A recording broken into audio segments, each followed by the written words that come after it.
Good morning, Kentuckiana. It is 6 a.m. here on your Monday. I'm Grace McKenna. Glad you're joining us here on what is going to be a little bit of a rainy start to our day. So we're getting right over to meteorologist Matt Breland for one last push, Matt. It looks like before finally we might sun. I have forgotten what it looks like, but I know. It was a gloomy and rainy weekend. I was feeling the same way. I was like, man, I need to see the sunshine again. But thankfully, yes, Grace, we are headed back into a sunny and dry pattern, but also that means the heat is headed back our direction too. So good news for most of us, but we are still under this flood watch until 8 p.m. this evening. That's because we're still going to track out a few additional showers lasting for the morning and into the afternoon time.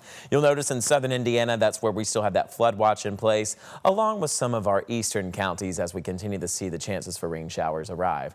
Cloudy skies still to start off our morning. You'll notice sunrise starting to happen with us. A few small peaks of sunshine there, but 77 right now in Louisville. Temperatures in the mid-70s near Bowman Field.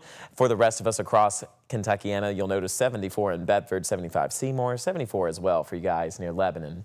Satellite and radar still tracking that activity closer towards southern Illinois and also into portions of southern Indiana. As I mentioned, I'm still expecting some of these showers to fare away closer towards our direction later into the morning hours. We're still seeing some of those showers developing closer towards Bedford and Paoli. Those are still going to be advancing their way into Kentuckiana as this cluster of showers and storms that have more intense rainfall start to arrive farther to our south. So a few of those showers are going to break away from this cluster into their later parts of the morning.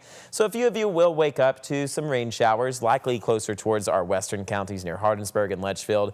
Into the later morning, a few of those scattered showers still linger across Kentuckiana, bringing in rain chances for our afternoon, and then we'll see more dry conditions just into the later evening hours. Once those spotty showers fade away, our nighttime is expected to be mostly quiet and dry. More weather details coming up here in just a few short minutes. Here's a quick check of traffic this morning. So far, everything looking good to go on all of our major interstates and roadways. If we have anything slowing us down, we'll let you know. Grace?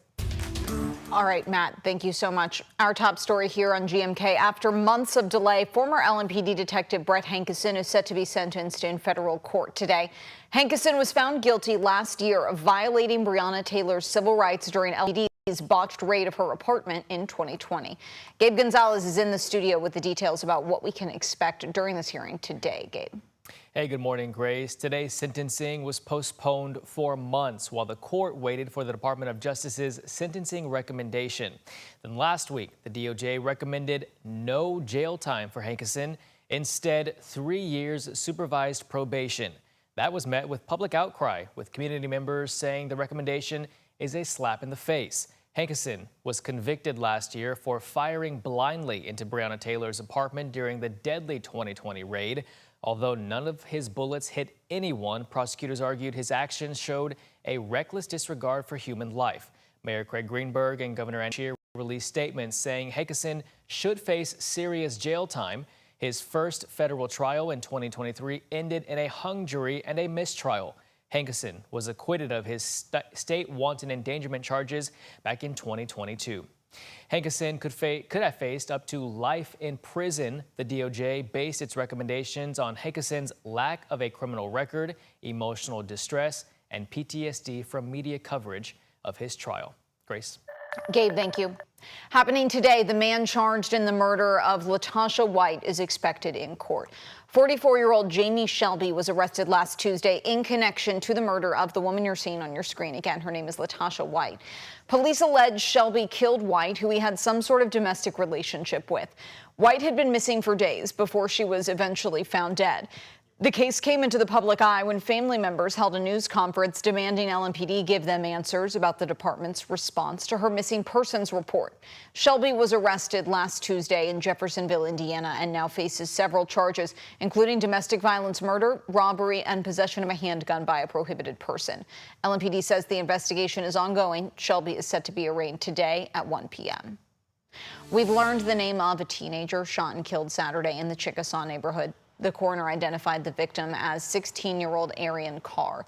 Metro Police said just after 7 Saturday evening, officers found Carr dead with multiple gunshot wounds on South 45th Street, down the street from Chickasaw Park. LMPD does not have any suspects right now. And the coroner has also identified a woman involved in a deadly car crash in the Portland neighborhood as 28-year-old Alyssa Luckett. LMPD said the crash happened early Sunday morning on Bank Street, close to 20th Street. Police say Luckett was driving when she crashed into a parked tow truck and another parked car. Luckett died at the scene. LMPD is investigating. And we now know the names of the 3 Lexington police officers who shot and killed the man who killed 2 other people at a Fayette County church. Kentucky State Police say the 3 officers were Sergeant Ross Collins, a 13-year veteran of the department, Officer Kyle Blankenship, a 5-year veteran, and Officer Simon Rankin, an 8-year veteran. KSP says they shot and killed 47-year-old Guy House after he shot a Kentucky State Police trooper during a traffic stop, then killed 2 women at Richmond Road Baptist Church. KSP says House also shot and injured 2 other men during the incident.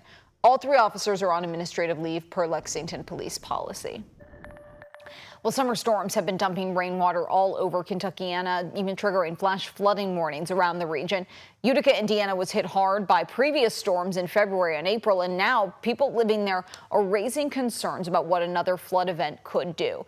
In an interview with WHAS11, one person showed us several homes in her subdivision that were underwater 3 months ago when the Ohio River flooded.